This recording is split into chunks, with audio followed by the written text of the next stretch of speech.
तो तब क्या होता था, लोग बाग 4 से 5 दिन की ग्रेवी बना के रख देते थे। तो तब से लोगों को ये लगने लगा कि यार ग्रेवी रखी हुई होती है। पहली बिल्डिंग मैंने रेंट पे ली एक, फिर हमने लीज पे गए हम लोग, हमने होटल्स को लीज पे लेके चलाना शुरू किया। तो फिलहाल आप कितने लीज पे चला? मैं आगरा में 4 to 5 होटल्स में रन कर रहा हूँ प्रेजेंट में, सत्या हॉस्पिटैलिटी के द्वारा।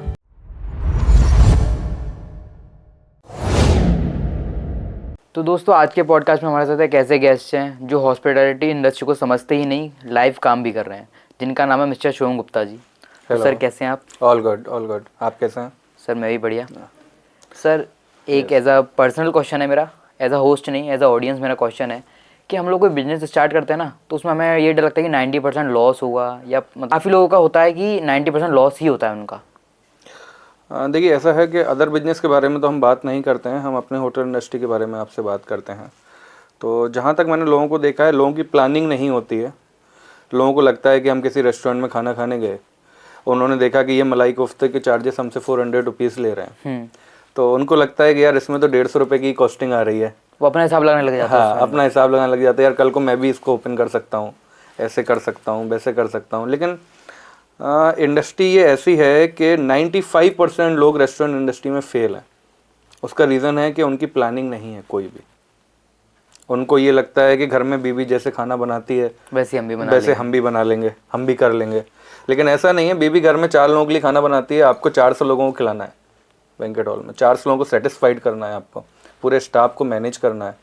आपकी लीडिंग पावर इतनी अच्छी होनी चाहिए, इतनी स्ट्रांग होनी चाहिए कि लोग देखें उस चीज़ को। एक्चुअली में मेरे साथ क्या हुआ था, मैं 2014 में मैं आगरा में मैंने अपनी इंडस्ट्री शुरू की थी, और मैंने एज ए कैशियर ज्वाइन किया हुआ था। कैशियर एंड होटल रिसेप्शन पे मैंने जॉब स्टार्ट की थी।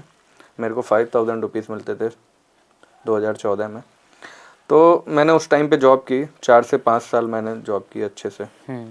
ठीक है। करने के बाद मैंने 2019 में मैंने अपना एक कैफ़े खोला था, और कमला नगर में ही।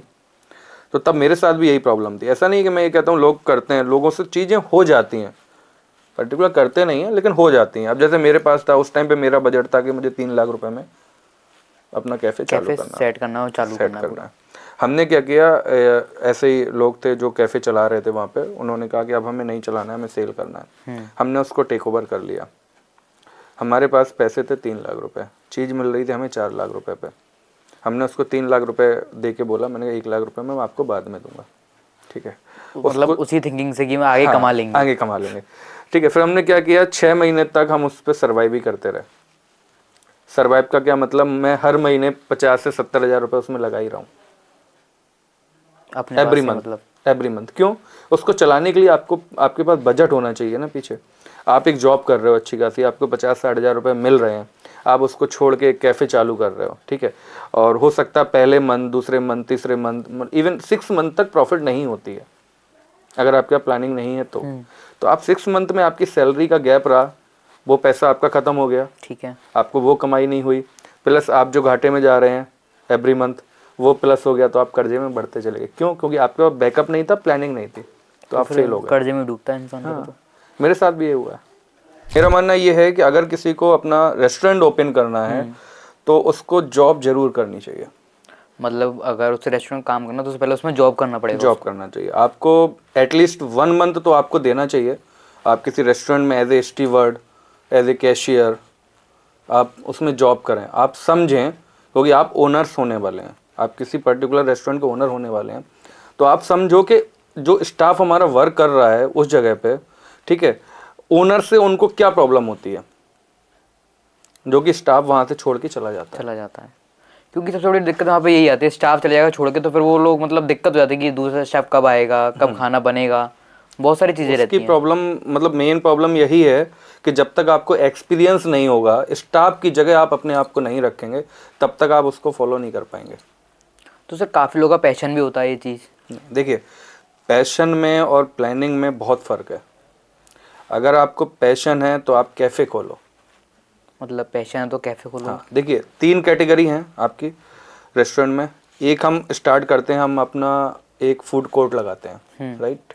जो कि हम स्ट्रीट साइड में लगाते ठीक है, स्टॉल्स वगैरह। हैं, स्टॉल्स वगैरह, ठीक है। सेकंड हम आएंगे QSR, क्विक रेस्टोरेंट सर्विस। जैसे कि हम मॉल में जाएंगे तो छोटे छोटे QSR खुले होंगे, पिज़्ज़ा हट के, डोमिनोज के, इनको हम बोलते इस हैं, टाइप से, हाँ, ठीक है। QSR। थर्ड अपना आता है कैफ़े। कैफ़े में क्या होता है, हमें हर चीज़ वहाँ पे नहीं मिलती है, कुछ लिमिटेड कुजीन्स मिलती हैं, ठीक है, जैसे कॉन्टिनेंटल हो गया, इटालियन हो गया, तो कुछ कुजीन मिलती हैं। और फिर इसके बाद अपना आता है एक फाइन डाइन, जिसको हम पर्टिकुलर बोलते हैं रेस्टोरेंट। रेस्टोरेंट। जिसमें फाइन डाइन में क्या होता है, हर एक चीज़ आपको ऑन द टेबल मिलती है स्टार्टिंग से एंड तक। अगर किसी को पैशन है तो वो कैफे से स्टार्ट कर सकता है, राइट। और जिसको एक्सपीरियंस वो रेस्टोरेंट खोल ही सकता है अपना। हाँ, जिसको एक्सपीरियंस है। लोग बाग बोलते हैं ना हलवा, ये हलवा नहीं है। तो सर जैसे कि ना मतलब काफ़ी कैफ़ेज होते हैं, रेस्टोरेंट होते हैं, स्टार्ट होते हैं बट वो फिर लॉस में चले जाते हैं, उसके पीछे का रीज़न क्या रहता है? देखिए, उसका रीज़न ये है, जैसे कि आपने कोई रेस्टोरेंट स्टार्ट किया, आपका उसका बजट है 20 लाख रुपए, ठीक है। ठीक है, आपको पता है आपको 20 लाख रुपए उसमें लगाने हैं, लेकिन आपने प्लानिंग कोई नहीं करी, कोई नहीं करी। ठीक है। आपने क्या किया, 20 लाख रुपए पूरे लग गए, उसके बाद 10-15 लाख का और मार्केट से कर्जा लेके उसको चालू कर लिया डे 1 से ही आपने, ठीक है। 20 लाख का एस्टीमेट था, वो 25-30 लाख रुपए पहुंच गया, ठीक है। आपने मार्केट से ग्रोसरी ली, डेयरी ली, वेजिटेबल्स ली, आपने बिजनेस स्टार्ट कर दिया। अच्छा, होता क्या है, पर्टिकुलर जो अपनी ये सिटीज़ हैं, आगरा है, अलीगढ़ है, इटावा है, ग्वालियर है, ये सिटीज़ है ना, इसमें जो अपनी NCR है उससे अभी हम लोग कंपेयर नहीं कर सकते, बहुत पीछे में, तो नहीं कर सकते ना। तो आगरा में क्या है कि 6 महीने तक जो यहाँ की पब्लिक है ना, रेस्टोरेंट वालों को इतना जाएंगे वहाँ पे, कोई भी अगर नया स्टार्टअप होगा वहाँ पे इतनी भीड़ होगी, कुछ कहने को 6 महीने बाद रेस्टोरेंट कोई नहीं जाएगा, केवल नई ओपनिंग पे जाएंगे। अब गलती ये लोग कहाँ करते हैं, जैसे आपने 20 लाख का बजट था, आपने कर दिया, 10-5 लाख का आपने कर्जा ले लिया, चालू कर लिया आपने, पहले महीने सेल आई 20 लाख रुपए, ठीक है। होता क्या है, हम जब ओपनिंग करते हैं तो हम ये नहीं देखते कि हमारी कॉस्टिंग कितनी आ रही है। स्टाफ जहाँ पे 5 लाख का लगना होता है, हम उस टाइम सोचते हैं यार एक भी सिंगल कंप्लेन नहीं आए, चाहे स्टाफ 10 लाख का लगे, 10 लाख का लगे, कंप्लेन नहीं आनी चाहिए, नहीं आनी चाहिए। हम हर रेस्टोरेंट वाला यही सोचता है, लेकिन वो गलत है।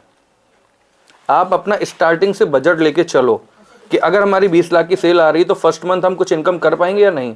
आपने क्या किया, 20 लाख की सेल तो करी आपने, 6 महीने तक कंटिन्यू 20 लाख की सेल करी, 20 लाख, 15 लाख, 15 लाख, 20 लाख, ठीक है।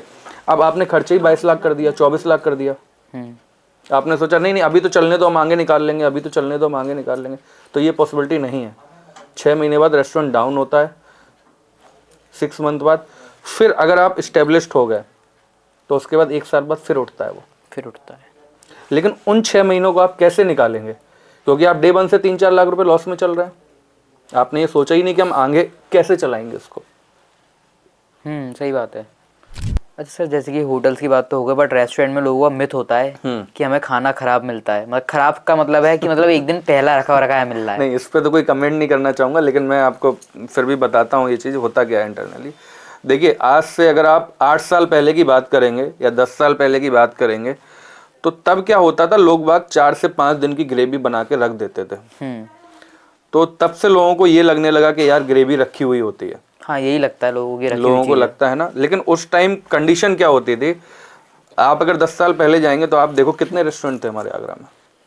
काफ़ी कम थे उस समय, कहाँ थे इतने, काफ़ी कम थे। कैफेज वगैरह भी लोग कितने थे, लोग तो उतने ही थे, लोग कम नहीं थे, क्योंकि रेस्टोरेंट लाइन 10-15 साल पहले से ही आई है, एकदम हाइक हुई है, ठीक है। उस टाइम कंपटीशन नहीं था, अगर एक रेस्टोरेंट चल रहा है तो पूरा फुल होके चल रहा है, दबा के चल रहा था, ठीक है। तो उस टाइम क्या होता था, शेफ को प्रिपरेशन करने का टाइम नहीं मिलता था। उसको नहीं पता है कि शाम को 100 आदमी आने वाले हैं, 150 आदमी आने वाले हैं, 200 आदमी आने वाले हैं, तो वो इतना बैकअप अपने पास रखता था 4-5 दिन का कि अगर हमारे पास इतना कस्टमर आ जाए तो हम उसको फूड दे दें। लेकिन आज के समय पे ऐसा नहीं है, किसी के पास इतना कस्टमर नहीं है कि 300 लोग एक साथ बैठ जाएं जाके। तो वो शेफ कैसे लिमिटेड बनाते होंगे, अब वो शेफ लिमिटेड बनाते हैं। देखिए, अगर कोई रेस्टोरेंट 4 से 5 साल मतलब कंटिन्यू चल रहा है तो हर मालिक को पता होता है, हर मैनेजर को पता होता है कि उस दिन हमारी कितनी सेल होनी है। आइडिया लग जाता है ना। तो कोई भी बना के नहीं रखता, अब वो समय चला गया। कमला नगर में आपने देखा होगा 10 साल पहले 4 से 5 रेस्टोरेंट फेमस थे। अब लोग फिर से वही चीज़ों में जा रहे हैं। जैसे हमने लोगों ने अभी देसी ठाट स्टार्ट किया हुआ है अपना कमला नगर में, तो हम वहाँ पे लाइव रोटी देते हैं, अपनी चूल्हा रोटी देते हैं वहाँ पे अच्छा। लाइव लोगों को, तो लोगों को काफ़ी पसंद आती है। तो लोग अब उस कल्चर से दोबारा देसी वाले कल्चर दोबारा पे आ रहे देसी हैं। वाले पे आ रहे हैं जी, हर बिल्कुल आ चीज रहे में हो हैं, रही है, हर चीज़ हो रही भले है। वो फैशन सेंस हो या कुछ भी हाँ हो, हाँ, सब में आ रही है, अब लोग वापस लौट रहे हैं मेरे वापस ख्याल वहीं से। पे आ रहे हैं। तो वो चीज़ें हैं। लेकिन अगर आप इस टाइम पे देखो तो रेस्टोरेंट चलाना वाकई में बहुत टफ है। सर एक रीज़न तो ये भी ना, यूट्यूब पे मतलब लोग सीख जाते हैं घर पे चीज़ें बनाना, तो उन्हें लगता है कि हाइजीनिक घर पे बना ले रहे हैं हम। अ, मैंने बोला ना आपको, मैं बता रहा हूँ आपको कि लोगों को ये लगता है कि घर में अगर बीवी अच्छा खाना बना लेती है 4 लोगों के लिए तो हम रेस्टोरेंट ओपन कर सकते हैं, लेकिन ऐसा नहीं है। बीवी घर में 4 लोगों के लिए खाना बनाती है मेरे भाई, वहाँ 400 लोगों के लिए बनाना है। तो ये लोगों की सोच है, इसको चेंज करना पड़ेगा। आदमी सक्सेस नहीं हो सकता ऐसे विदाउट प्लानिंग के। तो सर जैसे कि एक चीज़ और पूछना चाहूँगा मैं, जो बचा हुआ खाना होता है रेस्टोरेंट में, क्या होता है उस खाने का? देखिए वैसे तो खाना बचता नहीं है रेस्टोरेंट में, तो नहीं बचता है नो डाउट, है ना, क्योंकि जितने भी हमारे शेफ होते हैं केवल ग्रेवी बना के रखते हैं। तो ग्रेवी हमारी 2 से 3 दिन आराम से चलती है रेगुलर बेस पे, कोई दिक्कत नहीं। कोई अगर डेली बना रहा है तो डेली अच्छी बात है, नहीं पर्टिकुलर आदमी 2 दिन के लिए तो बनाता ही बनाता है। क्योंकि जब तक हम 2 दिन के लिए ग्रेवी नहीं रखेंगे तो उसमें टेस्ट भी नहीं है। सांबर हम बोलते हैं ना साउथ इंडियन में, सांबर, सांबर जिस दिन आपका बनाया जाएगा उस दिन टेस्ट नहीं आएगा उसके उसमें। अगले दिन आता है उसमें। हाँ, उसके नेक्स्ट डे आपका सांबर में टेस्ट आएगा। तो ऐसी ग्रेवी का भी कुछ है। ग्रेवी जब पकती रहती है, ठीक, आपने आज आपने अगर ग्रेवी बनाई, ठीक है, तो वो पका रहा है, उसने कितनी पकाई, 3-4 घंटे उसने उसको उठा के रख दिया, ठीक है। कल क्या होगा, कल फिर वही ग्रेवी पकेगी दोबारा, तो उसमें और टेस्ट आएगा।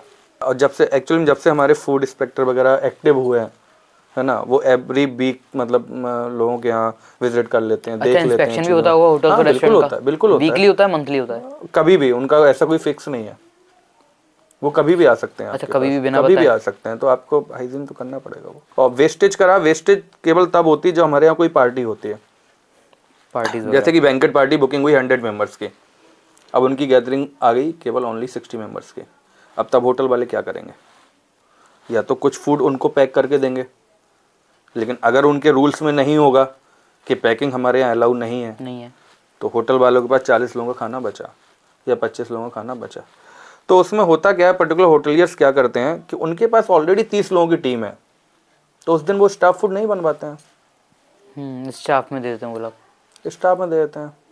अच्छा हाँ, पर्टिकुलर कस्टमर जरूर वेस्ट करता है। हाँ मैं तो वो हर तो, कस्टमर से बोलना चाहूँगा कि हमारे रेस्टोरेंट में जितने भी कस्टमर आते हैं भाई, आप लेफ्ट ओवर मत छोड़ो, जितना चाहिए मतलब उतना ही मंगाओ, उतना उतना ही ही खाओ। मंगाइए, उतना ही खाइए। आप क्वांटिटी पूछ लीजिए उससे कि भाई एक पोर्शन बॉल में कितने लोगों की क्वांटिटी आएगी, 2 लोगों की, 3 लोगों की, 4 लोगों की, आप उतना ही मंगाइए। खासकर तब होता होगा ना जब कोई शादी पार्टीज वगैरह होती हैं, तो फिर प्लेट में खाना रह ही जाता है, मतलब फिर तो काफ़ी बच वो जाता है लोग खाना। करते हैं। अब बैंकेट पार्टी में क्या होता है, लोग बाग पहले रख लिए, राइस रख लिए, रोटी रख ली, फिर बाद में लिमिटेड खाया, वो डला डस्टबिन में। वो भी काफ़ी वेस्ट होता है खाने का। अब वो लोग तब ये सोचते हैं अरे हमें तो प्लेट की पूरी कॉस्टिंग निकालनी है बैंकेट से, लेकिन वो खाना वेस्ट कर रहे हैं। तो सर कुछ ऐसी बातें जो रेस्टोरेंट वाले जो ओनर होते हैं वो ओपन करने से पहले मतलब उन्हें पता होनी चाहिए? देखिए, ओपन करने से पहले भी पता होनी चाहिए और ओपन जब हो जाए उसके बाद भी पता होनी चाहिए। कुछ चीज़ें ऐसी हैं वो मैं आपको बताऊंगा। जैसे होता क्या है, आपने कोई मैनेजर हायर किया ओपनिंग में, आपने उससे बोला भाई आप अपनी टीम के हिसाब से काम करिए, और आप उसको फ्री हैंड नहीं छोड़ रहे हैं, तो आपको सर्वाइव करना पड़ेगा। क्योंकि मैनेजर के अंदर इतने गट्स होते हैं, इतने गट्स होते हैं कि वो रेस्टोरेंट चला के आया हुआ है, वो एक्सपीरियंस बंदा है, वो 10 साल से उस चीज़ में घुसा हुआ है। अगर आप उसकी बात को आगे नहीं रखेंगे, या तो आप एक्सपीरियंस हो तो आप उस चीज़ को, ठीक है, आप उसको इग्नोर करो, नहीं मैनेजर की बात हमने क्रॉस कर दी, ठीक है ना। अगर आप एक्सपीरियंस नहीं हो तो आपको मैनेजर की बात को रखना चाहिए, एटलीस्ट 3 मंथ तक तो उसको देखो कि वो करता क्या है।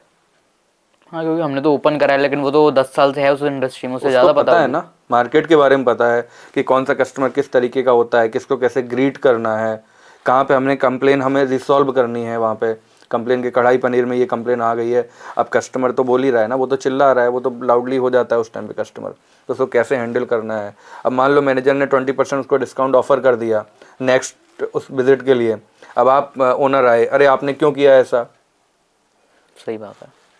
आपको परमिशन किसने दी डिस्काउंट देने की, आपने क्यों किया। तो आप जब तक मैनेजर को परमिशन नहीं दोगे तो आप सक्सेस नहीं हो, आपको छोड़ना पड़ेगा, लेकिन बस आप रिपोर्ट लो उससे। अच्छा, दूसरा इस चीज़ में क्या होता है इंडस्ट्री में, जैसे क्या होता है 3 मैनेजर हैं उसमें फ्लोर में, ठीक है। एक आपका रेस्टोरेंट मैनेजर हो गया, असिस्टेंट मैनेजर हो गया, है ना, एक आपका कैप्टन हो गया, ठीक है। अब लोग बाग क्या कहते हैं, दूसरों की सीढ़ी चढ़ने के लिए दूसरों की काट करते हैं, ठीक है। उसमें नुकसान किसका होता है? ओनर का। ओनर का। हाँ, नुकसान कैसे होता है ओनर का? जैसे कि असिस्टेंट रेस्टोरेंट मैनेजर है, अब उसे लग रहा है कि ये जो रेस्टोरेंट मैनेजर है इसका काम मैं अकेले कर सकता हूँ, तो उसने क्या किया, ओनर के पास गया, उसके बारे में 4 बातें बोलना शुरू कर दी। शुरू कर दिया। कोई भी कैंडिडेट हो, जब डेली कोई ना कोई उस चीज़ के लिए पंच करेगा तो एक दिन ऐसा आएगा वो कहेगा तू संभाल ले और मैं इसको होता है आउट कर देता हूँ। तो ये ओनर को नहीं करना चाहिए। इस इंडस्ट्री में पर्टिकुलर बहुत ज़्यादा है, हर एक आदमी दूसरे लोगों की काट करता है। चाहे वो स्टीवर्ड हो, वो सीनियर स्टीवर्ड की करेगा, सीनियर स्टीवर्ड है कैप्टन की करेगा, क्योंकि उसको वो पोस्ट चाहिए। बढ़ना बुरा नहीं है, लेकिन लोगों का ये तरीका गलत है। तरीका गलत है बढ़ने का। तो ये ओनर्स को बहुत ज़्यादा ध्यान रखना चाहिए और एक एक चीज़ पे पर्टिकुलर खुद ध्यान देना ही देना चाहिए अगर आप रेस्टोरेंट लेने। नहीं तो आप रेस्टोरेंट मत खोलो, आप होटल खोलो। होटल और रेस्टोरेंट मतलब नहीं, दोनों चीज़ें अलग है ना, आप मेरी बात समझो। आप केवल अगर रूम का बिजनेस कर रहे हो, होटल में रूम्स आते हैं, ठीक है। और एक स्मॉल किचन आएगी आपकी, ठीक है। रूम चलाओ, एक स्मॉल किचन चलाओ, किन के लिए? केवल जो आपके गेस्ट स्टे कर रहे हैं रूम में उनके लिए। रेस्टोरेंट का सेटअप क्या है? 2 चीज़ें हैं। रेस्टोरेंट में जैसे आपने कोई रेस्टोरेंट चालू किया, आपकी 5 लाख रुपए की सैलरी है, ठीक है, 2 लाख रुपए की आपकी ग्रोसरी आ रही है, 1 लाख रुपए की आपकी डेली आ रही है, 50,000 की गैस आ रही है, ये आपके फिक्स एक्सपेंसेस हैं। आपका रेस्टोरेंट में 1 कस्टमर आता है तो भी खर्चा उतना ही होना है, 50 कस्टमर आते हैं तो भी खर्चा उतना ही होना है, ठीक है। अब मान लो 2 कस्टमर आए, आपके खर्चे हैं 5 लाख रुपए महीने के, वो तो आपको देना ही देना है। वो चीज़। स्टाफ की सैलरी आपको पे करनी है, ग्रोसरी स्टाफ के लिए स्टाफ फूड बनना ही बनना है, गैस चालू होनी है, रेंट जाना ही जाना है, बिल्डिंग का बिजली का बिल जाना ही जाना है, एक्सपेंसेस निकालने ही है कहीं ना कहीं से। निकालना। वो फिक्स मतलब एक्सपेंसेस हो गया, एक्सपेंडिचर हो गया कि आपको इतना करना ही करना है। तो अगर आपको एक्सपीरियंस नहीं है तो रेस्टोरेंट में इतनी जल्दी मत घुसो, क्योंकि उसके फिक्स खर्चे हैं, आपको महीने में उतनी कॉस्टिंग निकालनी है। और आपका रेस्टोरेंट अगर नहीं चला तो आप लॉस में जाओगे 100%। हाँ, अगर आप होटल में जाते हो, होटल में जैसे मान लो हमने एक कोई भी बिल्डिंग 1 लाख रुपए रेंट पे ली, उसमें 10 कमरे हैं, ठीक है। अगर आपकी लोकेशन अच्छी है तो आप 50,000 का रेंट तो आ रहा है ना आपके, मान लो 5 कमरे आपके लग गए तो 50,000 रुपये का महीने का रेंट आ गया। तो आपको ये पता है यार, अगर मैं कितना भी लॉस में जाऊंगा तो 1 लाख रुपए महीने जाऊंगा, 1.5 लाख जाऊंगा या 2 लाख जाऊंगा, आपको फिक्स पता है। और उसमें भी अगर हमारे पास 1 लाख रुपए आ गए तो मैं 50,000 ही लॉस पे गया। तो आप उस सेल को धीमे धीमे ग्रोथ करके आप एक दिन ऐसा होगा कि आप उस लेवल पे आ जाओगे, उस चीज को ले आओगे, लॉस नहीं होगा। लेकिन रेस्टोरेंट लाइन में ऐसा नहीं है। रेस्टोरेंट लाइन में अगर 2 महीने की आपकी सेल डाउन हो गई ना, तो आप 2 महीने घाटे में चले, उसको कवर करने में आपको पूरी साल लग जाएगी। ये चीज़ इंसान सोचता नहीं है, लेकिन बाद में पता चलती है उनको। हाँ, जब वो काम करते हैं। और सर जैसे कि ऑफलाइन और ऑनलाइन का भी रहता है ना इसमें। ऑनलाइन लोग क्या करते हैं, ऑफलाइन तो रेस्टोरेंट होटल ही क्लाउड किचन स्टार्ट करते हैं, तो उसका क्या रूल रहता है? क्लाउड किचन का देखिए, क्लाउड किचन में क्या, जैसे आपने एक बात की थी अभी कुछ टाइम पहले कि पैशन, हाँ, तो जिसको पैशन है वो क्लाउड किचन ओपन करे, वो जोमेटो स्विगी से टाई अप करे, उसके लिए बेस्ट ऑप्शन है अगर उसे फेमस होना है। तो अगर वो उस फूड को खुद बना रहा है as a chef, cloud kitchen खुद चालू कर रहा है, खुद खाना बना रहा है, खुद पैकिंग कर रहा है, खुद दे रहा है जोमेटो वालों को, तो अच्छा है।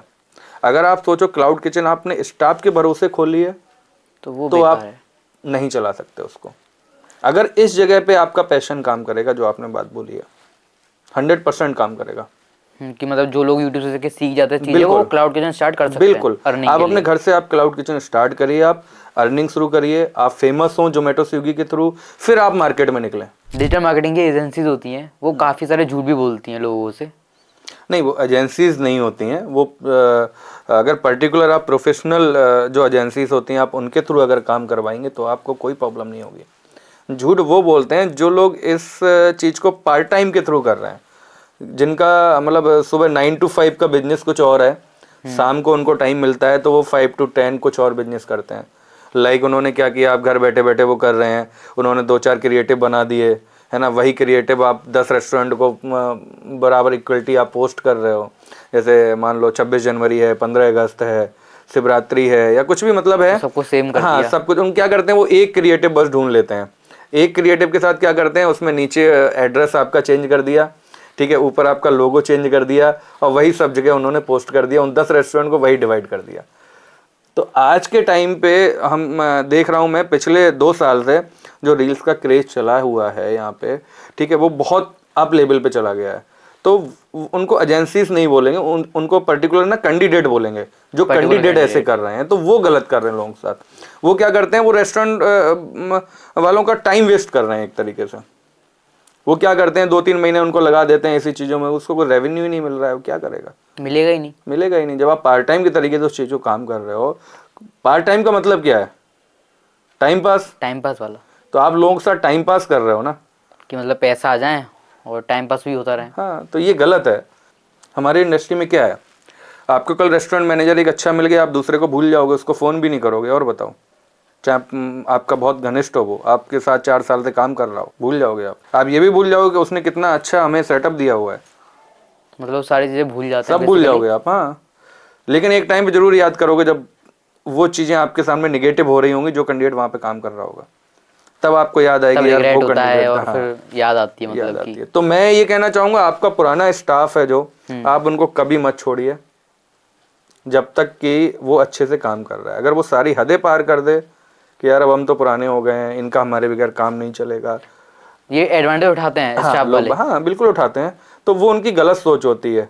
लेकिन वो लोग ऐसे होते हैं कि 1 महीने, मतलब उन्होंने गुस्से में जॉब छोड़ दी या कुछ कर दिया, वो 1 महीने में पछता के फिर वापस आते हैं कि सर मेरा ये डिसीजन गलत था, सॉरी सर, दोबारा ज्वाइन करना। लेकिन वो अपना टाइम बर्बाद कर लेते हैं। वो उस 1 महीने से उसकी छवि पर्टिकुलर 4-5 साल के लिए वैसी बन गई कि यार उसने मुझे उस टाइम पे, जाती है, मतलब सामने वाले उसने मुझे उस टाइम पे धोखा दिया जिस टाइम पे मुझे काम की जरूरत थी।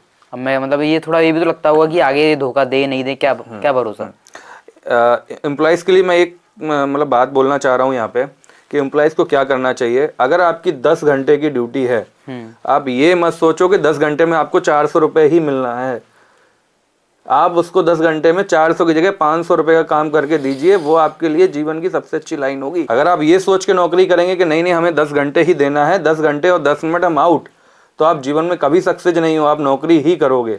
बहुत अच्छे अच्छे एम्प्लॉयज़ हैं, जैसे कि मैं 2-4 बच्चों का नाम भी लेना चाहूँगा जो हमारे साथ कंटिन्यू खड़े हैं। एक हमारा हेमंत है, हेमंत कुमार, गाजियाबाद का बच्चा है। अच्छा। हाँ, वो मुझे बारकोस रेस्टोरेंट सुना होगा, बारकोस है ना, चाइनीज़ एंड थाई के लिए फेमस है।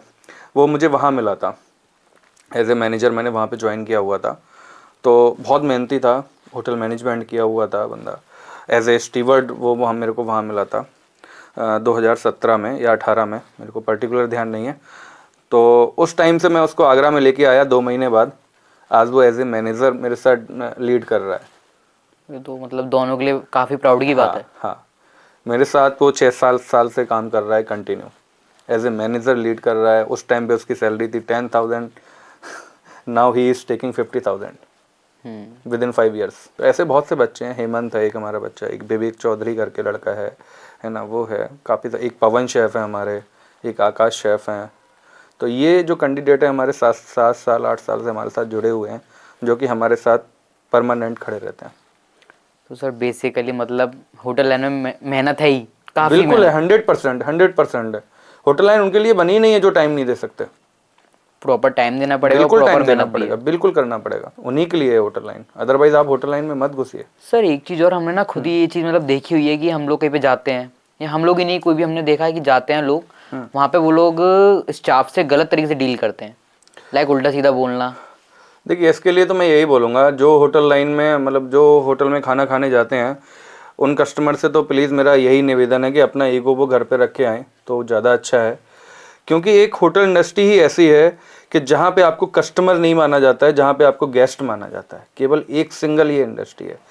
इवन आपको घर में उतना अच्छा बीवी खाना परोस के नहीं देगी है कि जितना कि आपको वहाँ का जो स्टाफ होता है रेस्टोरेंट का, वो उस तरीके से आपका मान सम्मान करेगा, आदर सत्कार करेगा, आपका स्वागत करेगा। ठीक है, तो मुझे नहीं लगता कि आपको उस टाइम पे इस तरीके से ट्रीट करना चाहिए। अगर किसी स्टाफ से कुछ गलती भी हो जाती है तो इवन हमारी इंडस्ट्री में सिखाया जाता है कि भाई सॉरी और थैंक यू के अलावा आपको कुछ नहीं करना है, और हमारा स्टाफ करता भी है, इंडस्ट्री में हर आदमी करता है। तो हमें नहीं लगता कि आपको इस तरीके से वहाँ पे ट्रीट करना चाहिए, वो गलत है, हर कस्टमर के लिए गलत है। आप थोड़ी सी बात के लिए स्टीवर्ड को डांट देते हैं, है ना, उससे उल्टा सीधा बोल देते हैं, ये खाना वगैरह कभी लेट हाँ, हो जाता है आने में लेट तो हो उसमें जाता भी है। तो चिल्ला जाते हैं। होता क्या है, देखो पर्टिकुलर ओनर्स भी कभी कभी कुछ नहीं सुनते हैं, है ना, तो स्टीवर्ड की ही गलती निकाल देते हैं कि नहीं नहीं तेरी गलती थी। लेकिन काफ़ी टाइम क्योंकि उन्हें ये लगता है ना हमारा ये बिगड़ ना जाए गेस्ट। हाँ, काफ़ी टाइम हमने ऑब्जर्व किया है ये चीज़ कि 50% कस्टमर की भी गलती होती हो सकता है 20-30%, 40% स्टाफ की भी हो, है ना। तो उस टाइम पे आपको लाउडली नहीं बोलना चाहिए। काफ़ी कस्टमर तो ऐसे भी आते हैं जिनको फूड का टेस्ट का पता नहीं है, वो जीरो हैं बिल्कुल, ठीक है। अब उनको ये तक नहीं पता है कढ़ाई पनीर को विदाउट ऑनियन गार्लिक दो, स्प्रिंग रोल को वो मिंट चटनी से खाते हैं, ठीक है। तो उनके लिए मैं क्या शब्द बोलूँ बताओ। तो ऐसे भी कस्टमर्स हैं, होते 5% हैं, ऐसा नहीं है 95% वो लोग हैं। 95% बहुत अच्छे गेस्ट आते हैं, पोलाइटली बात करते हैं, अपना फूड एंजॉय करते हैं, अच्छा फीडबैक दे के जाते हैं, हमारे स्टाफ से भी प्यारी सी स्माइल दे के वो बात करके जाते हैं। ऐसा नहीं, बहुत अच्छे अच्छे कस्टमर हैं।